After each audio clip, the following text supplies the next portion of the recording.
So hello everyone, I'm Shelly Vishwakarma and I'm a postdoc working with Kevin Shetty in Department of Security and Crime Sciences. So I'm basically working on passive Wi-Fi radar scenarios rather than the active scenarios. So we use Wi-Fi signals to actually um, detect the motion of the human beings in indoor environments. So this topic is basically related to so as we all know that passive radars have been used for gathering human microdoppler data in different scenarios. So, but the real challenge with the capture of the data is like capturing this data is really a is laborious task and it's expensive. You generally don't get so many humans to perform different activities in front of your radar.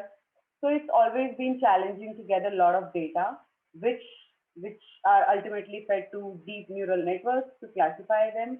So there so so so we need a lot of data for these data hungry algorithms like the deep convolutional neural networks and other form of um, algorithms.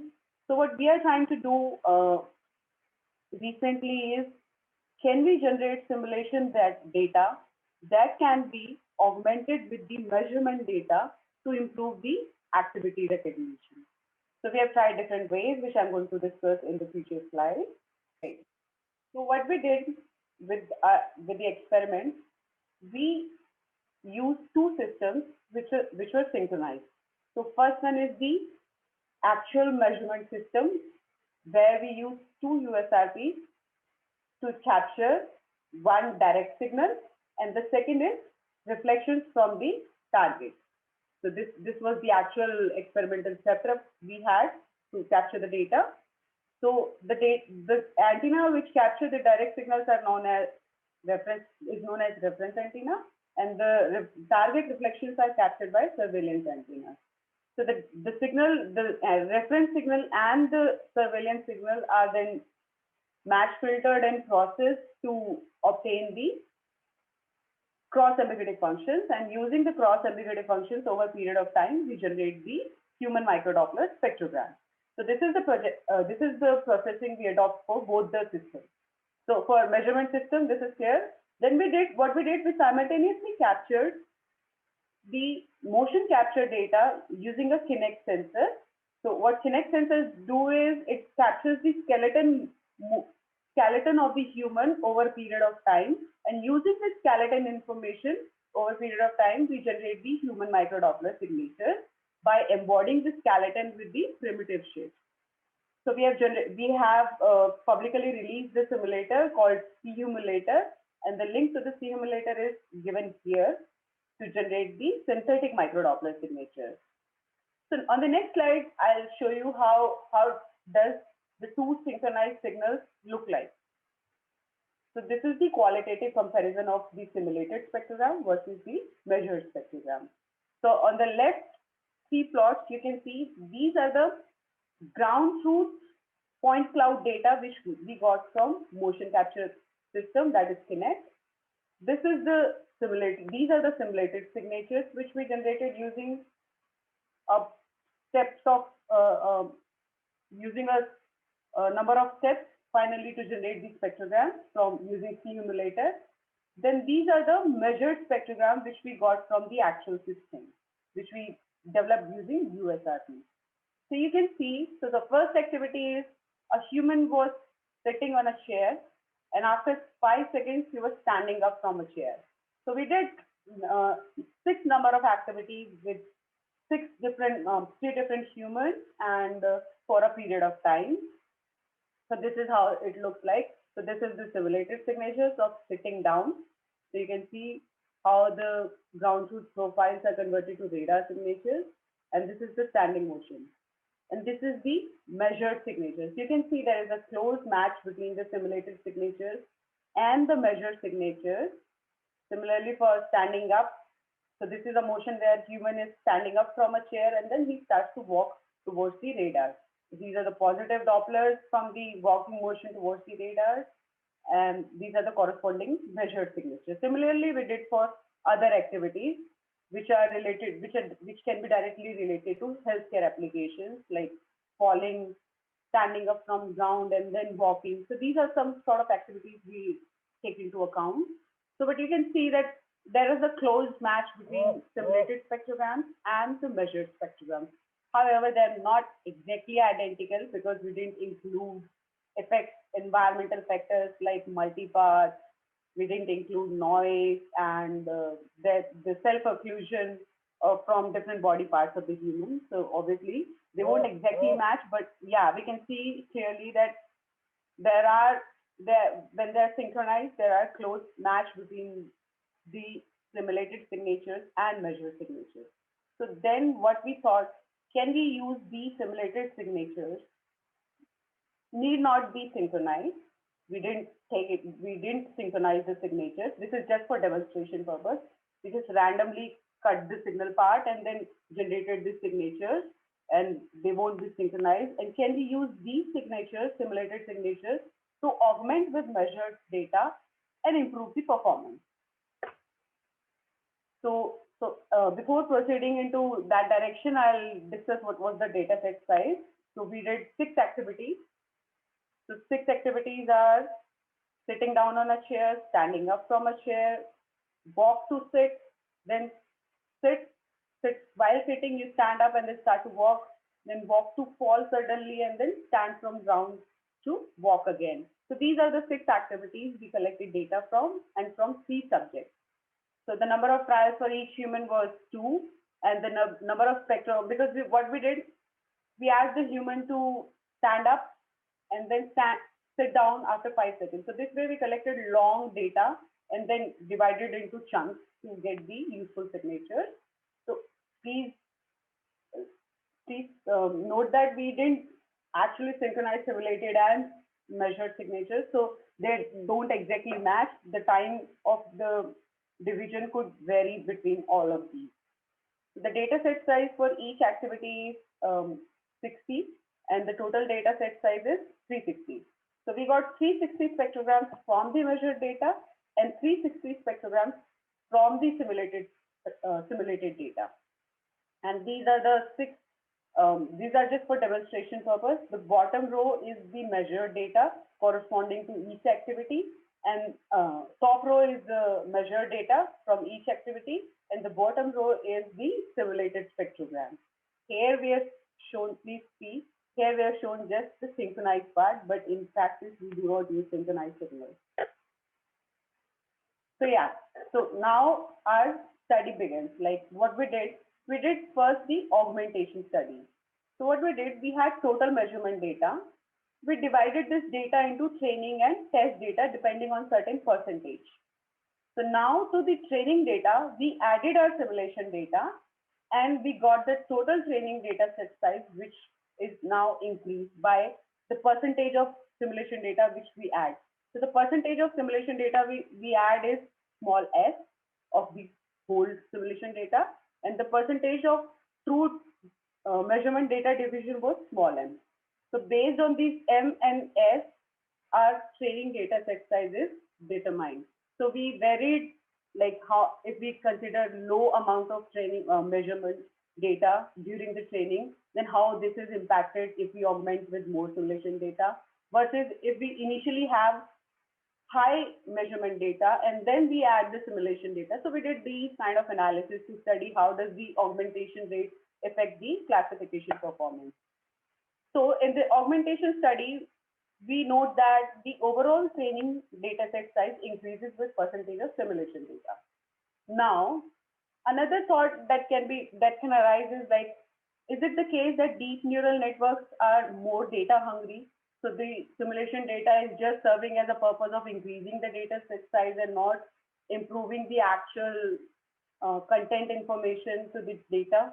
So what we did another study where we kept the training data set size fixed. And we call this study as replacement study. So what we did in replacement study, we fixed our training data set size. And now what we did, we replaced a part of measurement data with the simulation data to keep that size fixed. Now suppose our initially training data set size was 100. And what we are going to do is, if we are going to replace 10% part of this measurement data, then what we are doing is we remove randomly 10 signals from the measurement data, training data, and add 10 spectrograms from the simulation data. And the resultant size will remain fixed to 100. So we were just checking is it going to, how is going to affect the performance if we replace a part of the data.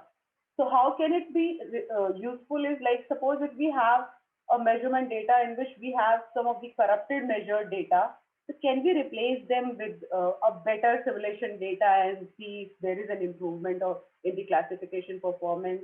Or what we can do is and through the augmentation study, what we can do is we can add simulation data to balance the imbalance in the classes.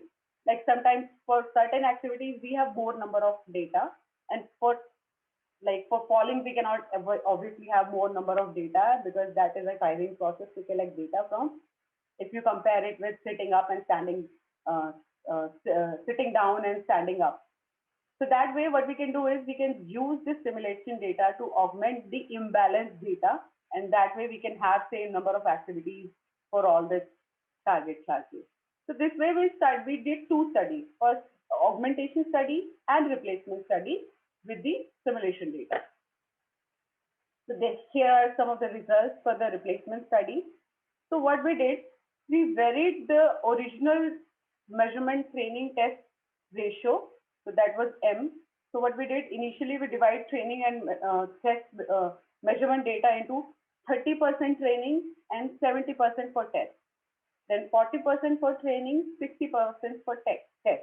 So this way increase the measurement training to test ratio from 30 to 70, 30-70 to 70-30.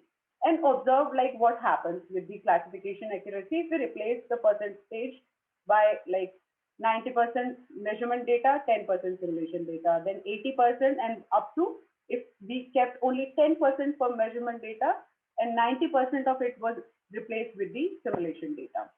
So the first observation from this table is that for a fixed percentage of replacement, like only 10% is replaced with measurement data, we can see that classification accuracy increases with M. So that is the obvious thing, like, because if we have more data for training, so that will improve the classification accuracy, and this is evident from this figure. But if you observe from this, the TM cases, then no simulation data was used for augmentation, only measurement data was used for training, and measurement data was used for testing. So you can see from the results, when the measurement train test ratio was 30-70, then we observe the classification performance when we don't use any simulation data was 86%. Now, when we replace 10% part of the training measurement data with simulation data, we saw an improvement of around 6% in this case, you can see. And this percentage improvement is consistent, like it's there over all the percentage division until unless we reach a stage where we have enough measurement data, and replacing it with just 10% data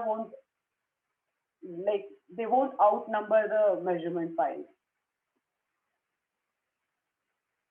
So then next observation from the table is like that when the measurement data is replaced with more simulation data, we can see that there is an obvious drop in the performance, because our current simulation data, because they don't have any environmental factors into it, obviously won't match. Like there are differences in the spectrogram. So if we replace whole of the measurement data and try to test it with the only measurement data with the simulation data, so that would definitely have lower performance because the signatures do not include any environmental factors into it. So this is obvious from the results that as we increase the percentage of replacement, there is more and more simulation data rather than measurement data. So the testing it with only measurement data is going to have decrease in the classification performance. So this is evident for all the divisions, like the measurement train test ratio. Next observation, the third observation which we made from this study is that in scenarios where we have a low training support, actual measurement data, low training support, there is a drastic improvement in the performance, which shows that what we can do is we can, using this replacement thing, what we can do is we can actually replace the measured data which are not good enough with the simulation data, and it can actually improve the classification performance. Next is the augmentation study. So we did the same, we have same observation for the augmentation study, that as the percentage of measurement data for training is improved, we have increased classification accuracy. Then what we did, we kept the training measurement division fixed, that is 50% for training, 50% for test measurement data, and we augmented more data, simulation data to it. Now, please note that in the augmentation study, the overall training set size increases with percentage of simulation data. So what you can see is the performance is consistent, and it's always better than when there was no augmentation used. And again, it's evident that if we have low training support, so this augmentation is really going to help. If we have low measurement data, training measurement support, if we do a lot of augmentation, so the performance improvement is up to 8%. So that proves that we can use simulated data to augment our limited training measurement support, and that can really improve the classification performance. So the challenge is like our simulation data didn't have any environmental factors. So what we try to do is we use a noise generation framework based on generative adversarial networks. And what we try to do is we try to, instead of just adding the AWGN noise, what we try to do is we try to extract the noise patches from the real spectrogram. So the process is like this. So we had, so the spectrograms which we captured were over more than 200 seconds. So we took that spectrogram and we divided that spectrogram into two zones. So one is the idle zone when there was no activity, and there was a zone when there was activity. So what we did, we extracted the noise from the idle zone. So when there was no activity and there was only background. So just to have the impact of background into our simulation, so we extracted the noisy patches from the idle time. So this is how it looks like. Then we use these noisy patches to train the GANs so that it can generate a noise model for it. So we generated a noise model, measurement noise model using the GAN. So it will generate a noisy patch. So what we use Kinect data. We fed it to Simulator. So that is our open source simulation tool. And we generated clean spectrogram. And then what we did, we added the noisy patches to our clean spectrogram to generate the noisy spectrogram. So now this can have effects from multi-target independent multipath. So those kind of things and background noise. So this we have added to our noisy spectrograms. Now they're more realistic compared to what we had previously. So this is the qualitative evaluation of the noisy spectrogram. So what we did, we generated spectrograms for 6 different activities and different signal to noise ratios. And we did study for 2 noise models. First one is AWGN, and the second one is generated through GAN. So these are the microdoppler signatures corresponding to setting down activity. So this is these are 3 signatures that corresponds to AWGN noise for different SNRs. So this is 0 dB SNR, 9 dB SNR, and 21 dB SNR. And these are the spectrograms generated using GAN for different SNRs. So we did the same study, replacement and augmentation study using these signatures. So I'm just on this slide, I'm just comparing like how does the measurement data look like, then how does the no noise simulation data look like, then with added AWGN and added GAN noise. So these are the four different signatures you can see. So there are now noise effects added in these noisy signatures. And now we compare the performance when only measurement data is used for classification, no noise data, simulation data with AWGN, and then simulation data with GAN noise. So what I did, I just combined two things into the same plot. So these are the plots for the replacement study.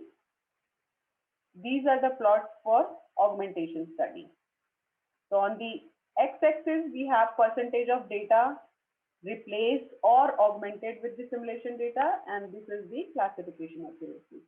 So you can see from the results, the classification accuracy dropped for replacement study, but it dropped less significantly compared to the ones with the AWGN signatures. The black one are the performance corresponding to AWGN signatures, and the red corresponds to the classification performance achieved through GAN generated signatures, the GAN noisy signatures. So you can see the performance drops, but it drops less significantly for the GAN, because still we didn't include target dependent multipath into our signatures. We ignored the signal part where we can have multipath due to target reflections also. So still our simulation signatures do not include occlusion and those target dependent multipaths. So that, and for the augmentation study also, you can see when we augment our measurement data with simulated data, the GAN performs better than the one with the AWGN signatures and the no noise signatures. So if you want to learn more, if you want to look at the results in more detail, so I've given the link to the paper in the, so here is the, okay, maybe in the end of the slides, I'll share the link of the paper with you, where we have presented the results in more detail for different SNRs and for different cases. Yeah. So what we observed is like that when the under low SNR scenarios, like which is typically the more prominent case in radar scenarios, the performance for the GAN generated spectrograms is 8.5% better than the spectrograms which we generated through AWGN. So yeah, so this proves that we can use GANs to generate more realistic noise compared to like just using the AWGN noise. And future plans would be to exploit GANs to extract target-dependent multipaths from the spectrogram. So following in this direction, what we did, so there is a work on the image transfer, that is style transfer from one image to other image in the computer vision community. So that is very famous these days. That is the artistic style transfer from one image to the another. So suppose we have input image like this of a dog, and this is a style image S. So what happens is there is an image transformer network. What it does is it keeps the global parameter of this image, like the object boundaries of the image. But what it does is it adds the texture of the style image to the original image. So we call this image as content image, and this image is style image, and the output image is the transform image that will have content of the original image, but that will have texture of the style image. So we thought in the similar direction, like, can we do this? Can we do the same thing with the simulated signatures and the measured signatures? So, okay, so before proceeding into that direction, I'll discuss briefly about how does this style transfer framework work. Is like, so what we have the content image, over which we want to have the texture from the another image. So that is the style image. So this is style image, this is content image. So what happens is, so it's the content, so there is another third image which is generated. So that will be completely white noise image. So that white noise image is generated such that it contains the content of the content image, like it contains the global parameters of the content image, but it will take texture from the style image. So the resulting image will have both things with a certain proportion of each. So that balance we have to take into account. And how it's done is like this. So this is the network architecture. So suppose this is the input image, the original simulation image. Then we have a style image. So that will be the measured image. Now we don't divide the measurement data into idle zones or the activity zones. We consider the whole spectrogram. Now what we want is it should learn the texture of these, like these noisy, these side lobes and everything from the measured image, and it should convert my simulation image to somewhat this kind of image. So it looks more realistic to the eyes compared to this image. So how it is done is like, so there is a loss factor involved. So we have the content image, we have the style image. Style image, like the output image, should be balanced such that the weight should be optimized such that it should have the style and it should have the content. So that balance we have to maintain, and this is how the output image is generated. So there's a lot of detail involved in it, like how the feature maps are extracted from the convolutional neural network. So that we can share the paper with all of you, like when we write the paper. So this is just the preliminary study we have done. So we are going to do more detailed analysis into it. So I'll be showing the results which we got from using this data set rather than using the ones which we extracted from the idle zone. So these are the examples of these spectrograms which is generated through style transfer algorithm. So this was the measurement data for one activity, and this is the measured data for another activity. This is the corresponding simulated data and for two activities. And these are the data which we generated through this algorithm, that is the style transfer data. So to the eyes, it looks more realistic, and it captures these kind of, we can say, target dependent multipath and noise also automatically into the spectrogram. And we believe that these spectrograms would definitely have far better performance compared to if we directly use these spectrograms. So this is, and this thing is evident from the results which we got, and I'm going to present those results in the next slide. So this is the result for the replacement. So this is the replacement percentage. Like if we have, so this study is for 50-50%. Like suppose we had 360 measurements total. So we kept 180 for training and 180 for test. Now this 180 measurement data, we are slowly and gradually going to replace part of this data with simulation data. So this is the percentage, and 90 is like when we replace 90% of the measurement data with the simulation data and test it with the whole only measurement data.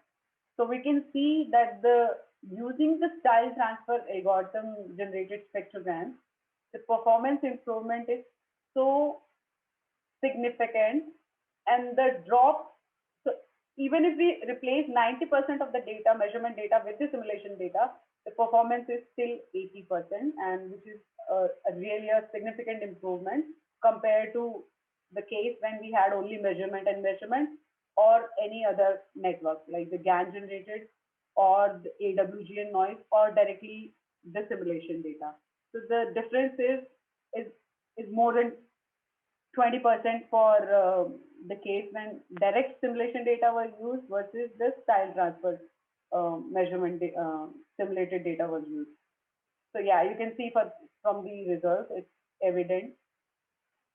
So just to give you the context in terms of the numbers, So here are the numbers. You can see if we use no noise signatures, the performance, the difference is almost like around 20%. And it's significant improvement if we see from the numbers. So then next we did the augmentation study where we added simulation data to the existing measurement training data. Now the overall training data set size will obviously become greater. And what we observed that performance is almost 5% greater compared to no augmentation case. And the red curve belongs to the data that is from the style transfer. So yeah, it's from the classification results, it's pretty evident that the simulated signatures are now more realistic and they're more close to what we have in measured signatures.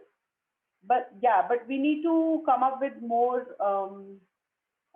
statistical measures where we can compare like what is the percentage of content that is capped in the simulation signatures versus what is the percentage of style which was transferred over to the content image. So these are the kind of things we have to explore more in detail. So we are trying to use two measures especially for this. So one is the effectiveness of the generated spectrogram and other one is the coherence.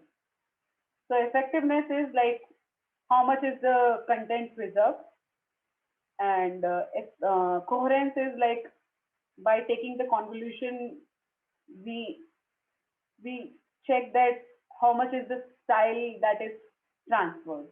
So yeah, there is a delicate balance which we have to maintain in order to make the signatures more realistic. And in future we are going to do more detailed analysis in this and come up with some statistical measures along with the classification performance. Yeah, classification performance is definitely one measure which indicates that they are more close to measured signatures. But yeah, we'll definitely look into other measures also to indicate how close they are to the measured data. So in conclusion, what we got from the study is that so it's definitely it's definitely feasible to use more realistic signatures for data augmentation tasks, like when we have limited data sets or there are imbalanced classes. So we can definitely use these simulated signatures to replace a part of the data or to augment the measurement data when the training measurement support is low. So yeah, this is the thing we have done, and what we are trying to do in future is like, as I've discussed, is the quantitative analysis of the style transferred image. So these are the two measures I was discussing: effectiveness measure and the coherence measure.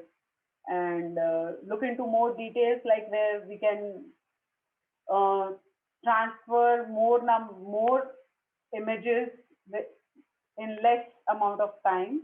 So although the training process is offline process, but still we want so we are also looking at like, can we use just one activity and take that activity and background from that activity, measured activity, and transfer it to all other activities? Or another scenario would be like, is this style transfer would be valid in different radar environmental scenarios? Like I did experiment in my room. If I change the room to somewhere else in more cluttered environment or some like in lab kind of environment, how would the signatures going to impact are affected, and then how the style transfer are going to change my signature? So these are the main concerns we are trying to look at and trying to address. And yeah, another thing is like previously we used GANs just to extract noise from the known activity zones, and now we are going to look at like how can we use GANs to extract the the textures from the activity zones also, like the target dependent multipath and these sort of things. Yeah, so these are definitely things we are looking at, and in future we're going to try to do real-time experiments with two models, one with the augmented data set and one without augmented data set. And we'll try to do the real-time classification and see um, does it real how does it really help in real time. Like the ultimate goal would be to implement it in real time. So that would be the next plan.